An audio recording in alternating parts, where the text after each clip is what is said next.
Bonjour à toutes et à tous, prenez place, commençons ensemble ce nouveau cours de japonais.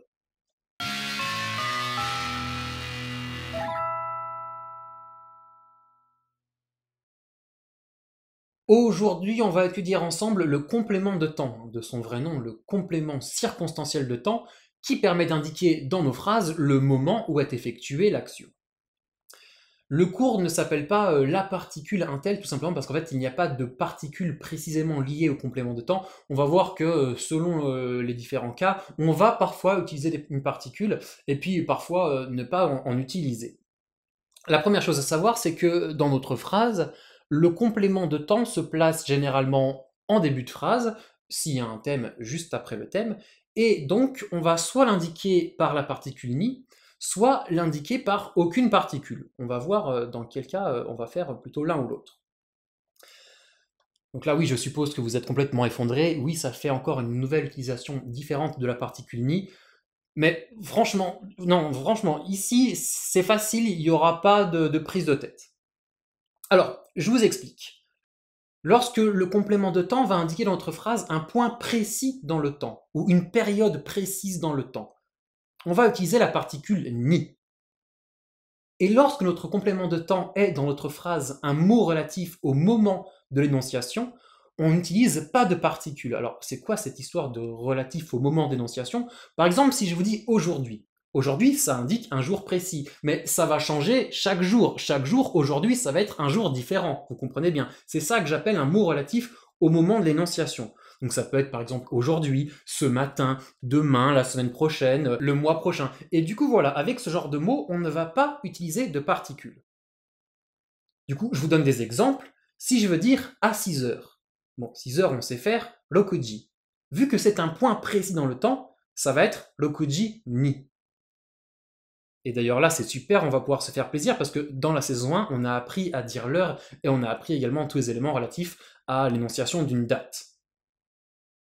Si maintenant je veux dire hier, bon, hier c'est kino. Ça c'est un mot qui dépend clairement du moment de l'énonciation, hein. Chaque jour, bah, hier c'est un jour différent. Du coup, ici on ne va pas utiliser de ni.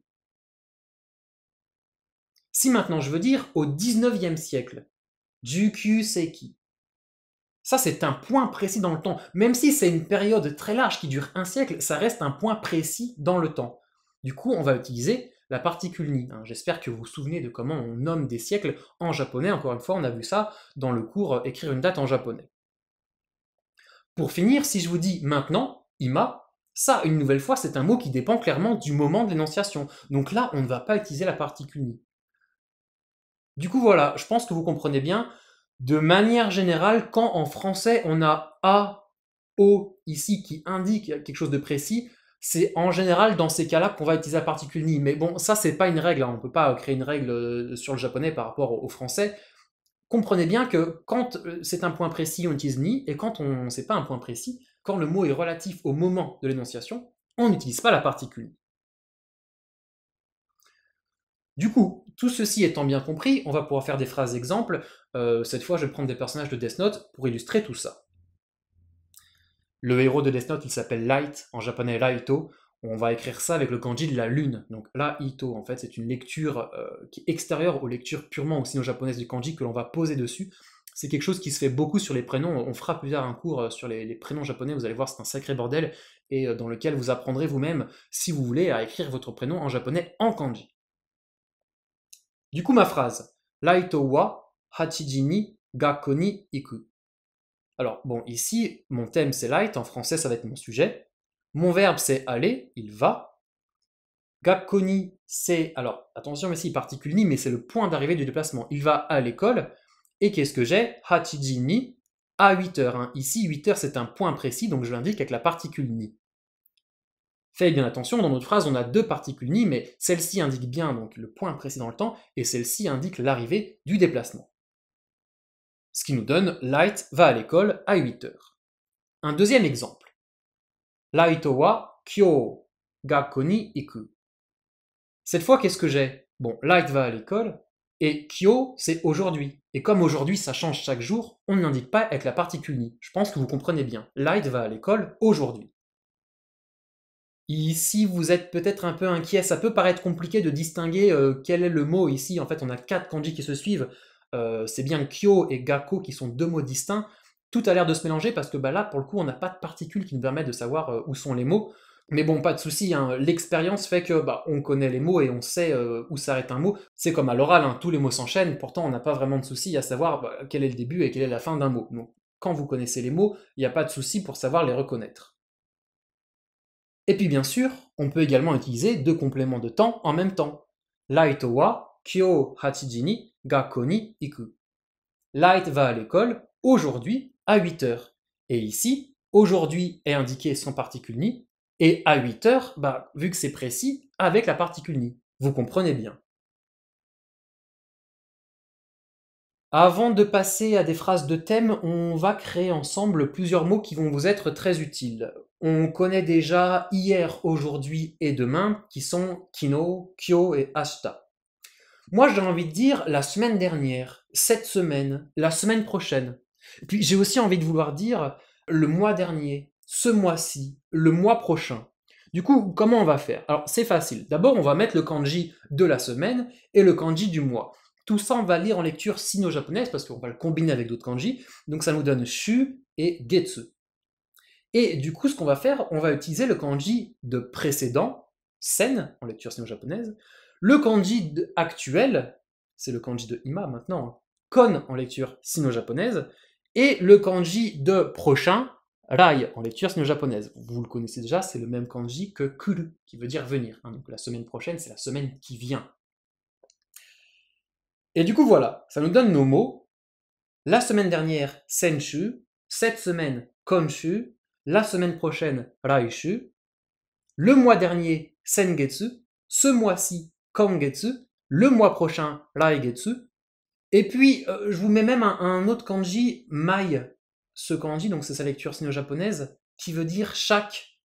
Et avec ça, on crée mainichi, chaque jour, tous les jours, maishu, toutes les semaines, et maitsuki, tous les mois. Alors oui, ici, attention, hein, c'est tsuki, ça va pas être getsu, ça fait partie des petits cas particuliers. C'est comme ça. Pour l'année, ça va être différent. C'est pas tout à fait les mêmes règles, alors du coup, je vous les donne. L'année dernière, c'est Kyonen. Cette année, c'est Kotoshi. L'année prochaine, c'est Rainen. Et du coup, bah, tous les ans, c'est Maitoshi. Du coup, voilà, avec tout ça, on va pouvoir sacrément se faire plaisir. Pourquoi je vous ai pas mis tous ces mots dans le cours de vocabulaire? Bon, déjà parce que la liste de 20 mots de vocabulaire était pleine, j'aurais pas eu la place de caser tout ça, et puis bon, de toute façon, c'est moi qui trace la liste, je fais comme je veux. Et ensuite, bah, vu qu'il s'agit de lectures Snowjap qu'on colle les unes à côté des autres, c'est plus intéressant de les créer ensemble, comme ça on voit un peu comment ça marche. Dans tous ces mots qu'on vient de voir, on ne va pas pour l'instant pouvoir utiliser ce relatif au passé, parce qu'on ne sait pas encore mettre un verbe à la forme du passé, on verra ça plus tard, mais on peut utiliser les mots relatifs au présent et les mots relatifs au futur. Pourquoi? Parce qu'en japonais, les verbes ne se mettent pas au futur. En japonais, je vous en reparlerai bien plus tard lors de la saison 3 sur les verbes, mais concrètement, c'est exactement la même chose qu'en français, quand on a ce qu'on appelle un présent équivalent d'un futur proche. Quand on dit par exemple, je sais pas, alors qu'est-ce que j'ai mis comme exemple demain je vais au cinéma. Demain c'est dans le futur, mais je vais c'est du présent. En japonais, on va faire exactement pareil en fait, on n'a pas de futur. Donc on utilisera les verbes au présent, comme on les voit jusqu'à maintenant, avec un complément de temps dans le futur qui indiquera que la phrase est au futur. Allez, du coup on est parti pour quelques phrases de thème. Si je vous dis Ryuk mange des pommes tous les jours. Alors ici, bon, Ryuk, c'est mon sujet, en japonais ça va être mon thème, Ryuku wa. Qu'est-ce qu'il fait? Il mange, taberu. Il mange quoi? Des pommes, ringo o. Et du coup, tous les jours. Alors vous voyez ici, tous les jours, c'est pas un point précis dans le temps, c'est quelque chose qui se répète. En français, on n'a pas d'ailleurs de a tous les jours, on n'a pas ce petit mot qui précise que c'est un point précis dans le temps. Du coup, en japonais, on ne va pas utiliser la particule ni, ça va être mainichi tout simplement. Ryuku wa mainichi ringo o taberu. Une autre phrase. Misa va au cinéma avec Light demain à 21h30. Donc voilà, ici mon complément de temps, demain, se rapporte au futur, mais comme je viens de vous le dire, le verbe en japonais, on va le laisser comme on sait faire jusqu'à présent, au présent, parce que de toute façon, il ne se met pas au futur. Misa va au cinéma avec Light. Bon, ça on sait faire maintenant. Misa wa Light to eigaka ni iku. Ni ici, c'est bien le point d'arrivée du déplacement. Et du coup, demain à 21h30, ashita kuji 30 ni. Ici, je n'ai pas mis de ni pour ashita parce que c'est un mot qui est relatif au moment de l'énonciation, mais par contre, j'en ai bien mis un pour 9h30 parce que c'est un point précis dans le temps. Un dernier exemple, Watari donne des chocolats et des confiseries à elle toutes les semaines. Alors, pour ceux qui ne connaissent pas Death Note, elle, c'est le nom d'un personnage. Et du coup, en japonais, ça va se dire Eru, en katakana, mais on va quand même l'écrire avec un L. C'est un des rares cas où on peut utiliser des romaji dans nos phrases japonaises. Watari wa, Eru ni, c'est mon seoi, chocoreto to okashi o ageru. Watari donne des chocolats et des confiseries à elle, et du coup, toutes les semaines, encore une fois, c'est pas un point précis dans le temps, c'est quelque chose qui se répète, maishu. Et si on n'utilise pas la particule ni. Bon, voilà, je pense que c'est pas bien compliqué. Vous comprenez cette histoire de complément de temps que l'on utilise parfois avec la particule ni, parfois sans la particule ni.